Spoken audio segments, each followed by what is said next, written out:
Welcome to news line. मैं हूं doctor Maria Zulfikar Khan.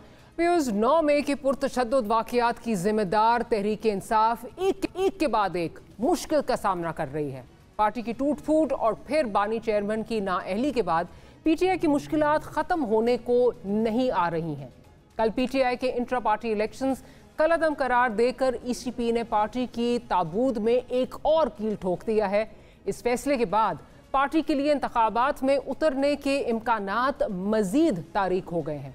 PTI से बल्ले का इंतखाबी निशान वापस ले लिया जाने से अब सबसे बड़ा सवाल ये है कि इस जमात के बैनर तले इंतखाबात में उतरने वालों को क्या आज़ाद हैसियत में इंतखाब लड़ना पड़ेगा, और उस सूरत में वोटर्स के लिए पार्टी निशान की अदम मौजूदगी में तज़ब्ज़ुब बढ़ेगा। दूसरा ये भी कि इंतखाबात के बाद की सूरत हाल में भी जमात के लिए मुश्किल नज़र आ रही है, क्योंकि पार्टी निशान की अदम दस्तयाबी की सूरत में पीटीआई को कौमी और सूबाई असम्बलियों में मखसूस नशिस्तों का हसूल मुमकिन नहीं रहेगा। बानी चेयरमैन की नाअहली ने खुद उनकी और पार्टी की सियासत को इंतहाई खतरात से दोचार कर दिया है।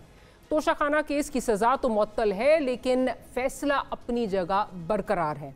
इस्लामाबाद हाई कोर्ट से इस मामले पर दरख्वास्त पहले ही मुस्तरद हो चुकी है और अब पीटीआई इस मामले को सुप्रीम कोर्ट लेकर गई है, जहां इसकी दरख्वास्त को मुतल्लिका दस्तावेज़ात मुकम्मल ना होने की वजह से मुस्तरद कर दिया गया है और तमाम डॉक्यूमेंट्स मुकम्मल करके 6 जनवरी तक दोबारा दरख्वास्त दायर करने की हिदायत की गई है। ताहम गालिब इम्कान यही है कि 8 फरवरी 2024 के आम इंतखाबात में पीटीआई के बानी चेयरमैन हिस्सा नहीं ले पाएंगे।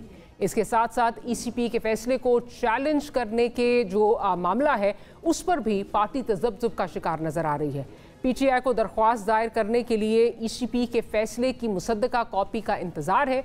कल कागजात नामजदगी जमा करवाने की आखिरी तारीख है, लेकिन 13 जनवरी को जो कि पार्टी निशान दिए जाने की तारीख है, तब तक क्या पीटीआई की ये उलझनें सुलझ जाएंगी? क्या पीटीआई के लिए इंतखाबात का प्लेइंग फील्ड माइंड फील्ड तो नहीं बन जाएगा? और क्या वेलकम टू न्यूज़ लाइन। मैं हूं डॉक्टर मारिया जुल्फ़िकार खान। 9 मई के पुरतशद्दुद वाक़यात की जिम्मेदार तहरीक इंसाफ एक के बाद एक मुश्किल का सामना कर रही है। पार्टी की टूट फूट और फिर बानी चेयरमैन की नाअहली के बाद पीटीआई की मुश्किलात ख़त्म होने को नहीं आ रही हैं। कल पीटीआई के इंट्रा पार्टी इलेक्शंस कलअदम करार देकर ईसीपी ने पार्टी की ताबूत में एक और कील ठोक दिया है। इस फैसले के बाद पार्टी के लिए इंतखाबात में उतरने के इम्कानात मजीद तारीक हो गए हैं।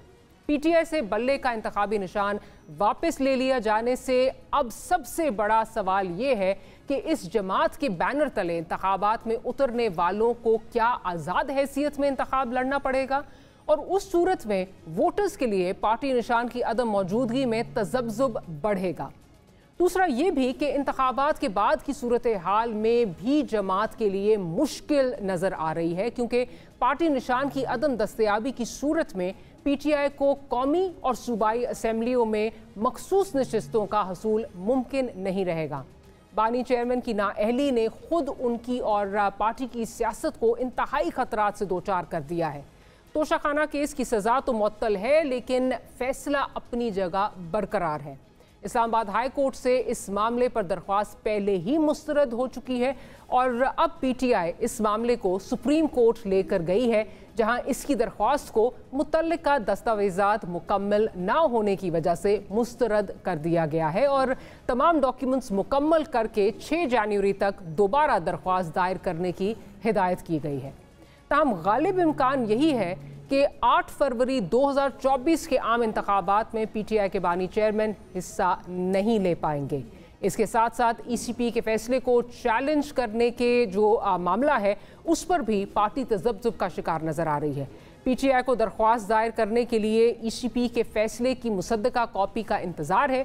कल कागजात नामजदगी जमा करवाने की आखिरी तारीख है, लेकिन 13 जनवरी को जो कि पार्टी निशान दिए जाने की तारीख है, तब तक क्या पीटीआई की ये उलझनें सुलझ जाएंगी? क्या पीटीआई के लिए इंतखाबात का प्लेइंग फील्ड माइंड फील्ड तो नहीं बन जाएगा? और क्या